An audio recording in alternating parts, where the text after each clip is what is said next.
It's time for a bit of a spring clean, I think. The sun is out. It's still January though, just about. Just about. But yeah, hopefully very soon, or this year at least, Harry and I will be moving house, and part of that is obviously packing up our stuff and moving it. So it's also a fantastic time of clearing out stuff that's maybe worn through and can't be repaired, going through stuff that doesn't fit and potentially donating clothes or whatever. That also means of craft supplies, and we've done this before. Usually we've been in a situation, actually my husband is a teacher and has worked in either primary schools or even like youth clubs, and we've managed to donate a lot of stuff to these places, especially when it comes to craft materials, because schools really do appreciate it when you give them craft materials. And even before then, I have friends who are teachers who I've donated fabrics to make, I don't know, nativity outfits or whatever. We don't really have that avenue right now. Like, my husband is still a teacher, but the school he's in is a very different dynamic, and it isn't, I'm not saying we haven't donated anything, because we absolutely have ended up supplying them with craft supplies. I think it's like, I had a load of card making stuff and they were doing Christmas cards or like, and so Harry ends up taking that stuff in, but as and when it's needed, as opposed to taking a whole load of donation in one go. But I am starting to think about clearing out my fabric stash. I've been trying not to be wasteful, so scraps I have kept.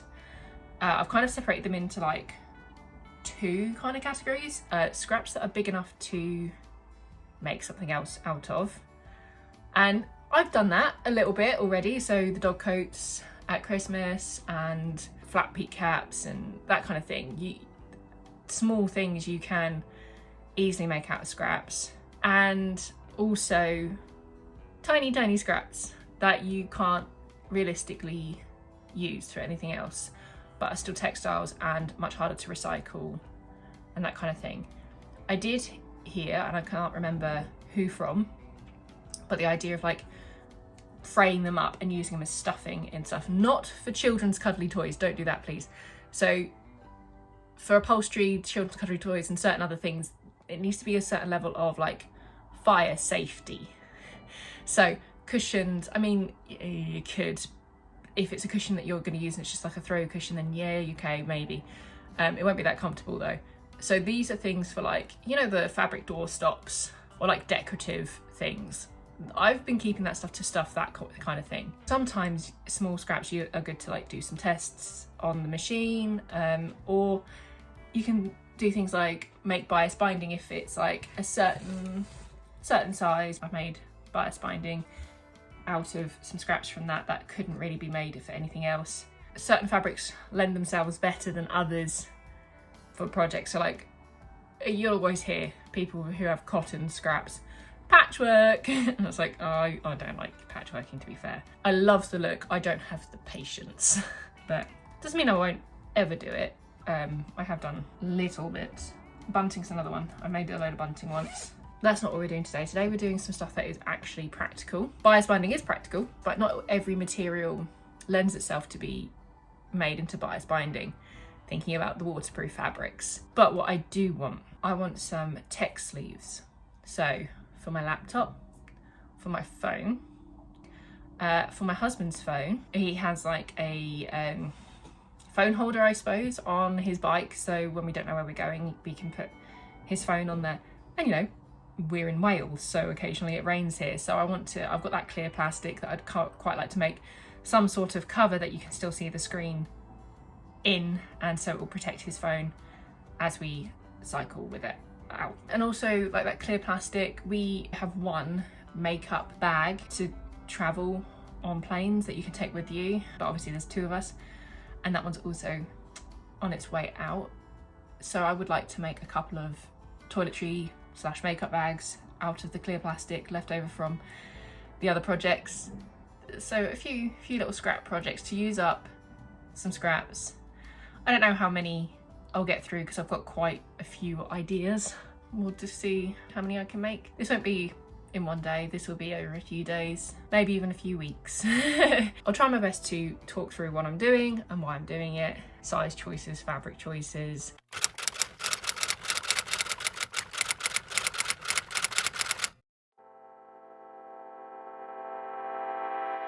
Now to make these sleeves, you need 2 rectangles that are slightly bigger than whatever object they're aimed for. This waterproof fabric is absolutely perfect for this because not only is it going to protect the object from water, it's also a bit padded. So if your fabric isn't like that, you might want to consider wadding or some sort of foam layer and a lining just to protect your object inside. With the back of the fabric facing you, fold the top edge down and stitch along there, essentially hemming the opening. Repeat this for your second rectangle. And then with right sides together, stitch around those other 3 edges, leaving that hemmed opening open. Flip right side out, and there you have it, your finished sleeve, ready for your laptop, your phone, your book, whatever it may be. I don't tend to measure for these kind of scrap projects. Instead, I choose to place the object that I want to make a sleeve for, or whatever it may be, on top of my fabric and kind of roughly trace around it. Sometimes I don't even draw, I'll just cut.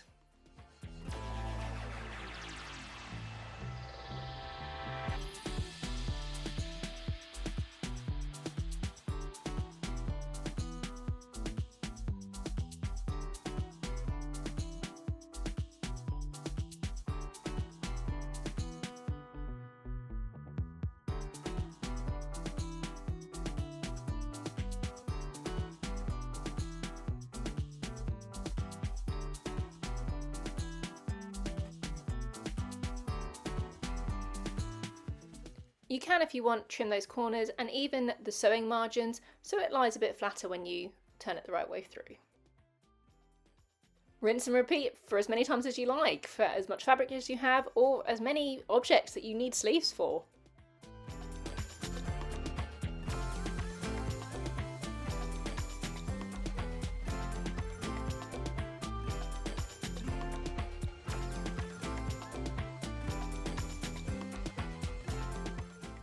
I will add, if you're doing a book sleeve, remember they're a bit thicker than, say, a laptop or a phone. So you might want to fold up the fabric around the sides just to make sure there's enough space for that book to slip in and out.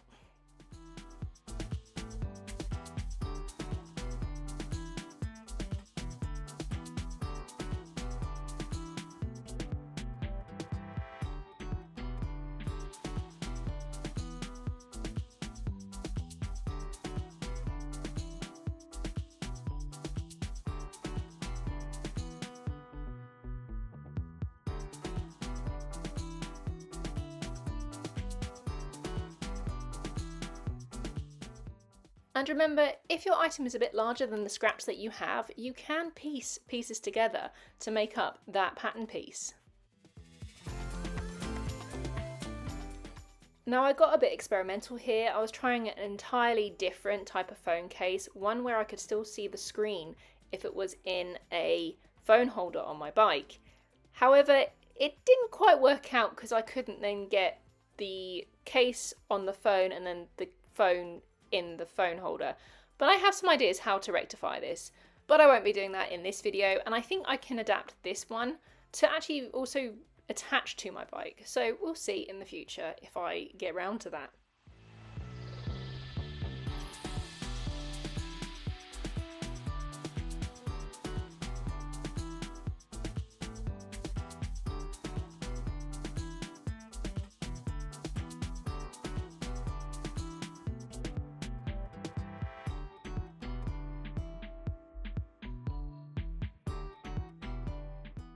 And this is the reason that I'm probably so keen to save this project.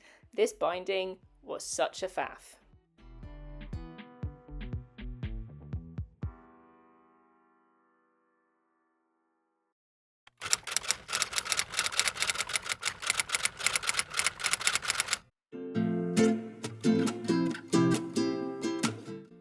Unlike the previous scrap project, measurements are key here. I mean, you can do this with whatever dimensions you like. In fact, this is the same way I made my sister's nail case. But here I'm trying to be TSA approved. First, I need to attach the zip. I tend to do this with 2 rows of stitching, one close to the teeth and one at the edge of that zip tape, but that's a personal preference. Right sides to right sides, I'm going to stitch about 1 centimetre away from that short edge and then shimmy it along a little bit and stitch the other side so you have this big loop. With the zip facing out, you want to match the centres of one of those rectangles and the zip at the top, and then stitch all the way round. Now you may want to clip that loop just a little bit to get around those corners. Flip and repeat with that second rectangle. I keep the seams on the outside and then bias bind them. I find this an easier and better looking finish. As we are using quite literally plastic, I find the easiest way to transfer these pattern pieces is by using a Sharpie, and ultimately it's going to be hidden by that bias binding. I don't know if I've mentioned this in another video, but this waterproof fabric and plastic will dull your scissors immensely. So my Fiskars aren't doing well right now. I do have another pair that I'm using for, good projects, and I will get these sharpened once I have finished all this waterproof fabric exploration that I tend to be doing. It is a stretch to call this piece in particular a scrap, but I don't know what else to make out of it. If you have any ideas, drop them in the comments.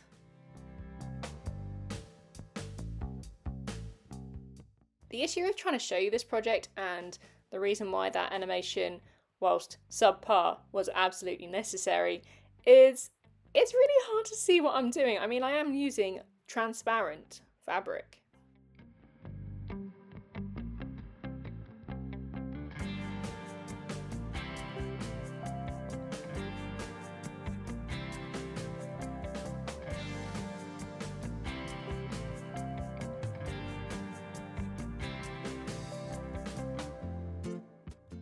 And all the bias binding was made out of that scrap material from my split side skirt.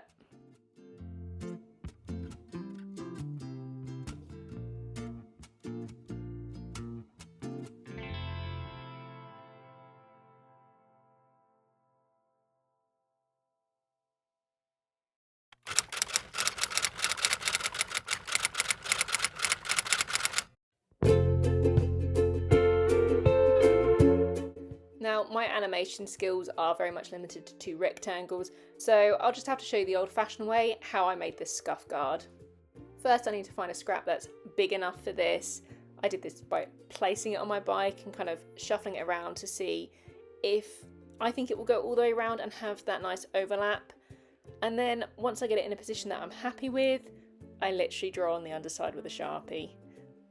The key dimensions, I suppose, so the thickness of the bars, the placement of that little crossbar, and how long it needs to be.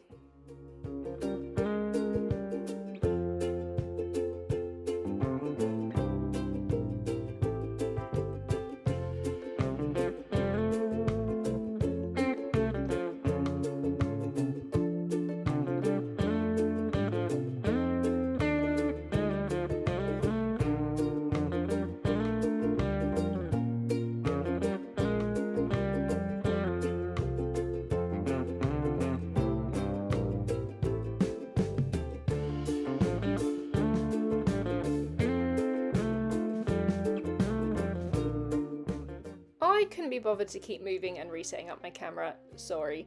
So I took that away and then played dot to dot, I suppose, and then added seam allowance, cut it, and then came back to check that I hadn't messed up massively.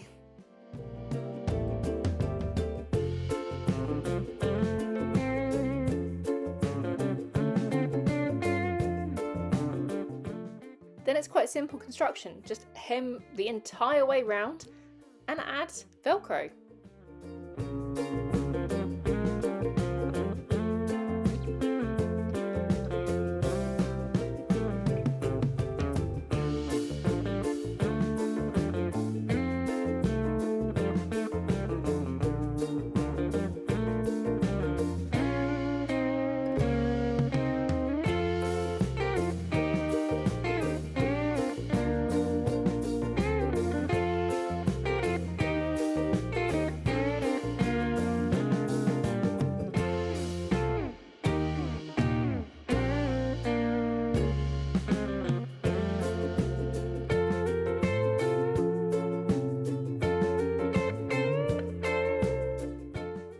I saw this shape of scrap, it's two pieces that mirrored each other, and I instantly knew what it would be.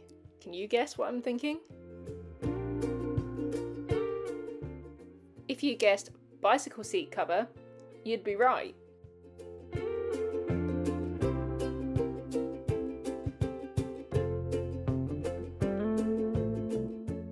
Now I patterned this in a very similar way I did that scuff guard. So I draped it over the saddle, upside down, and drew with Sharpie the perimeter of the saddle. I then measured that entire perimeter and it came out at around 37 inches.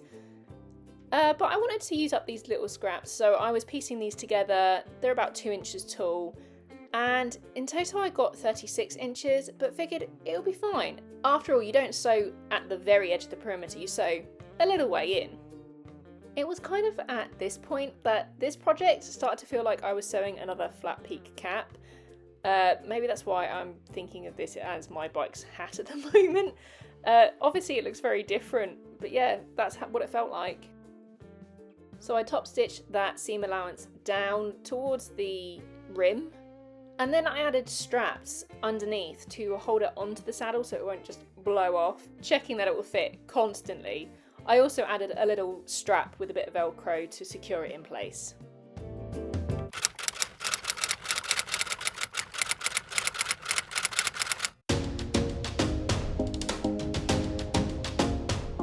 Slightly different patterning method again here. I used a piece of paper wrapped around my water bottle to try and work out the dimensions and shape that water bottle container was going to be.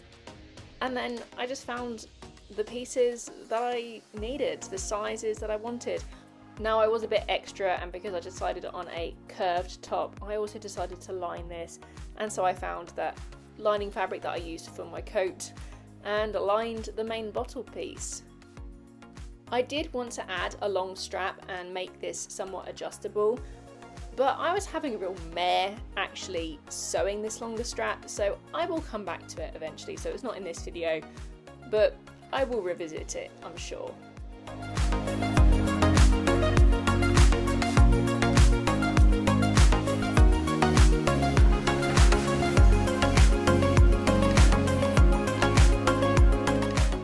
Now do check your fit as you go along, because this turned out to be too big and I had to take a piece completely off, but it worked out in the end. I added a button and buttonhole, so that creates a whole handle, but that will also allow me to add in that strap extension when I get to it. I also ended up adding an extra button where I had to remove that piece just because it looked a bit messy, but I think it looks cute now.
So I really try to match the scrap with the type of fabric I'm using. So all of the fabric was waterproofs, but in only one direction. So it's waterproof from the pattern side. So I was trying to think of things to make that utilize that. So like the seat cover and the tech sleeves, like that will protect whatever inside from water, which is great. Some things didn't need to be made out of a waterproof fabric. So my water bottle holder can be any fabric. It didn't need to be this waterproof fabric. I just thought that was a useful thing to make out of it. And I will make a strap with a button on one end and a buttonhole on the other to extend this so I can wear it around my body.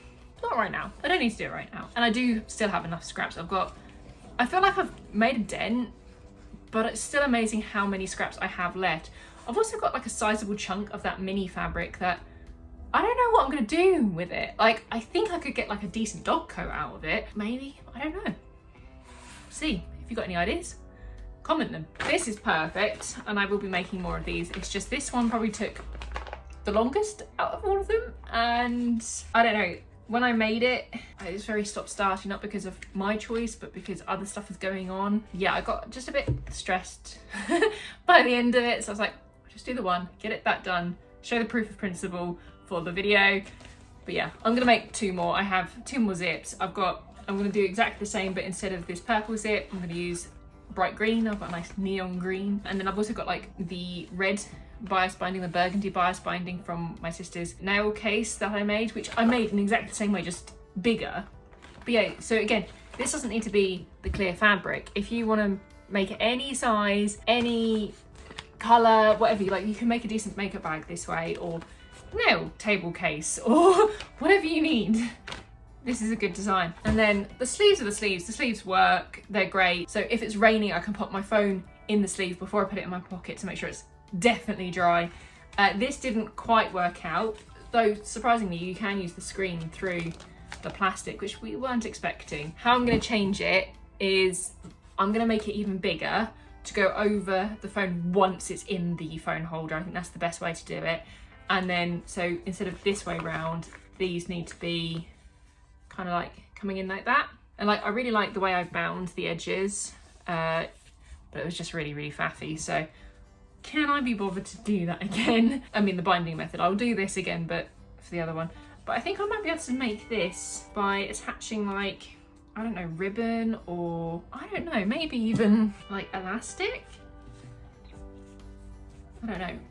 See if I can attach this to my bike inside my basket. So when I'm cycling, because my husband is the one who has the phone holder on his bike, and I have tried using it on my bike, but because of the basket, it kind of tilts it forward until the phone kind of does that as you cycle. Not very helpful. So I'm wondering if I could suspend this inside the basket, like right at the front, so the phone is looking straight at me. I don't know, but I don't really want to waste this because it was quite a faff to make. So I'll see if I can adapt that. But yeah, that's it for this video. There were a couple of scrap projects that I decided to scrap from this scrap project because it actually is quite a big piece of fabric, both of them. So it's more like leftover fabric rather than scrap bits of fabric. So I didn't think it quite fit. If you enjoyed this video and you want to see more of me making things and making things with the leftover of the things I make, join me again and hobby along with me. Bye!